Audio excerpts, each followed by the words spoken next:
May ikatlong impeachment complaint laban kay Vice President Sara Duterte. Bukod po sa confidential funds, nabanggit din sa reklamo ang mga sobrang natanggap umano ng ilang kawani ng DepEd mula sa Vice Presidente. Saksi, si Tina Panganiban Perez.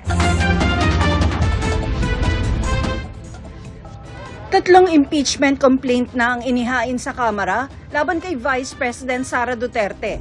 Tumatayong complainant sa ikatlong reklamo ang mga pari, abogado at miyembro ng NGO. We believe VP Sara committed something illegal and something immoral against the Filipino people. For us, thou shalt not kill, thou shalt not steal, thou shalt not bear false witness. Kasama raw sa mga dahilan kung bakit dapat matanggal sa pwesto ang bise, ang anilay culpable violation of the Constitution at betrayal of public trust. May kaugnayan pa rin ito sa mali umanong paggamit ng bise sa confidential funds. This is based on the results of the committee hearings done by Congress. This is based on the facts that the disbursements of the confidential funds, the disbursements were not properly done. The use of fictitious individuals. Binanggit din sa ikatlong reklamo ang umano'y panunuhol ng bise sa ilang opisyal ng DepEd na inilahad sa mga pagdinig sa Kamara. Tanong ng mga complainant, kung hindi i-impeach si Vice President Duterte, ano raw ang pipigil sa ibang opisyal ng pamahalaan sa paglustay sa pera ng taong bayan? It's no longer just the legal and constitutional obligation of the members of the House of Representatives to impeach and for the Senate to remove from office the sitting Vice President of the Republic of the Philippines. It has now become their moral obligation to do so.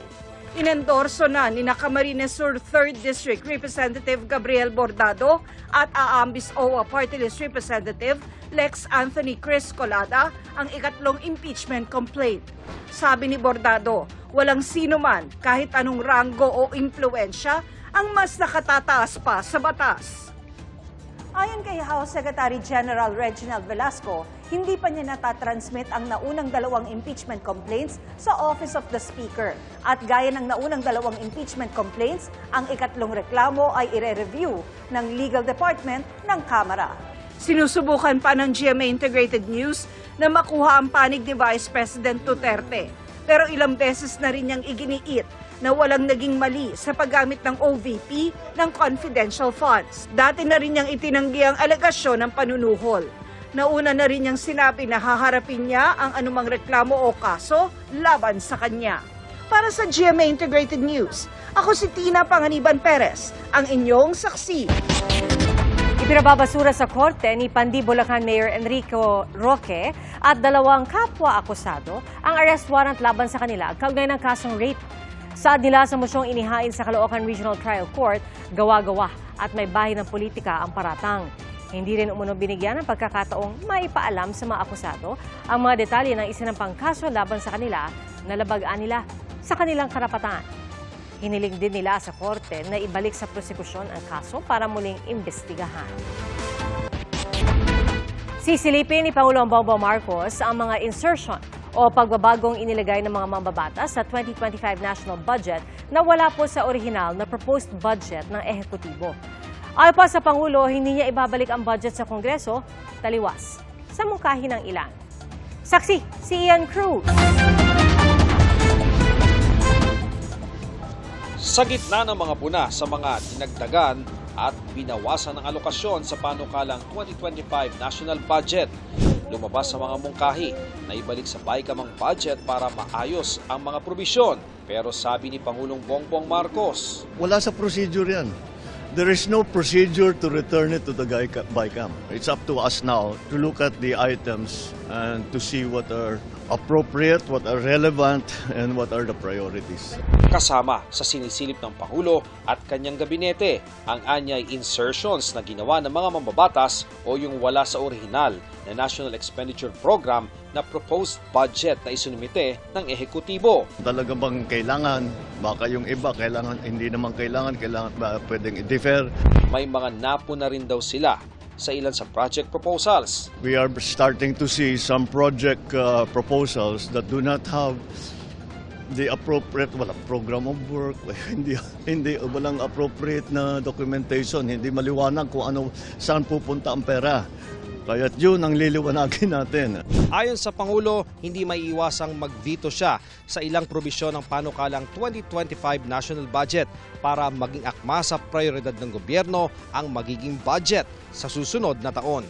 We had to have a look because maraming nagbago from the budget request from the different departments, and we have to put it back in the same shape that we had first requested. So unfortunately, we are only left now. I am only left now with the veto power because tapos na sa BICAM. Now it's up to us on how we regain control of the spending program. Pagtitiyak ng Pangulo, hindi rin daw mababawasan ang benepisyo mula sa PhilHealth kahit zero ang subsidy ng gobyerno. Para sa senior, para sa mga hirap, para sa middle class, walang mababawasan kahit isang kusing. Quite the opposite. Dadagdagan natin yan in 2025, mas dadami pa ang magiging serbisyo na ibinibigay ng PhilHealth, mas lalaki pa ang magiging payment na ibibigay sa insurance claim. Tingin din niya, kaya namang mapirmahan ang General Appropriations Bill o GAB bago matapos ang 2024. Kung hindi, mauuwi ito sa reenacted budget kung saan ipapareho ang budget sa nagdaang taon. Sa paghimay ng GMA Integrated News Research noong 2001, 2004 at 2006, buong taong nag-operate ang bansa sa reenacted budget. Partial reenacted budget naman noong 2019, kung kailan reenacted mula sa budget ng 2018 ang pondo para sa unang 3 buwan. Sabi noon ng Department of Finance, kung di raw dahil dyan, 6.6 to 7.2% sana ang inilago ng ekonomiya noong first quarter. Mas mataas aktual na inilago nito na 5.6%. Kung naipasa raw sana ang budget sa tamang oras, nakinabang ang ekonomiya sa mas mataas sa paggastos ng gobyerno, halimbawa sa mga infrastructure project. Sa taya ng DOF, umabot sa 1 billion pesos kada araw ang underspending dahil sa reenacted budget. Partial reenacted budget din ang ginamit noong mga taong 2003, 2005, 2008 at 2009. Para sa GMA Integrated News, ako si Ian Cruz, ang inyong saksi. Nasa Justice Department na raw kung pahaharapin sa reklamong crimes against humanity si dating Pangulong Rodrigo Duterte at iba pang personalidad ayon kay Pangulong Bongbong Marcos. Hindi pa natatanggap ng DOJ ang report ng House Quad Committee pero anila i-consolidate ito sa gumugulong ng investigasyon ng Task Force EJK. Iimbitahan din ng DOJ ang mga humarap sa Quadcom para gawing formal ang kanilang affidavit. Admissible evidence daw ang mga pahayag ng dating Pangulo sa mga pagdinig dahil ginawa ang mga ito under oath. Patuloy na sinisikap ng GMA Integrated News na makuha ang panig ng dating Pangulo.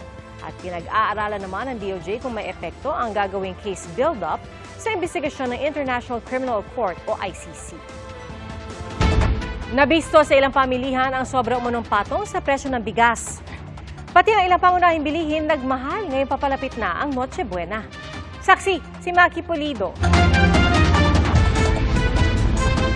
6 na araw bago ang Pasko, magkasamang nag-inspeksyon ng Department of Trade and Industry at Department of Agriculture sa isang pamilihan sa Guadalupe, Makati. Dito napansin nilang sobra raw ang patong sa presyo ng bigas. Ang dapat na 47 hanggang 49 pesos lang kada kilo, ibinibenta ng 62 pesos. Posible raw itong kaso ng profiteering. 42 lang ang landed niya eh. So sabihin mo nang dapat plus 5 to 7 yan. So dapat 47 to 49 yan, hindi 62. I have to look at the legal ways na pwede namin silang aksyonan eh. 10 piso naman ang itinaas ng kada kilo ng baboy dahil sa African swine fever, 20 pesos naman sa kada kilo ng manok. Nagmahal naman ng 50 pesos kada kilo ang isdang huli sa dagat. Closed fishing season daw kasi, sabi ng DA. Posible pa nga raw yung magmahal ayon sa isang tindera. Mga 20 or 10 pesos, ganun lang po sa lapit ng Noche Buena. Tumaas din ang presyo ng ilang gulay gaya ng kamatis na nasa 200 pesos per kilo na. Ayon sa DTI, hindi hihigit sa 5% ang taas presyo ng Noche Buena items. There's no price increase until the end of the year. Yan yung pinag-usapan with the manufacturers. Kaya ang dati ng simple ng Noche Buena ng ilang mamimili, mas sisimple pa. Mabawasan mo na lang talaga. At least meron pa rin na kahit paanong handa. Sa Green Hills, San Juan, dagsa ang maraming last-minute shoppers. Late na kayong namili. Siyempre nag-antay pa ng bonus. Para sa GMA Integrated News, ako si Maki Pulido, ang inyong saksi. Mga kapuso, maging una sa saksi. Mag-subscribe sa GMA Integrated News sa YouTube para sa iba't ibang balita.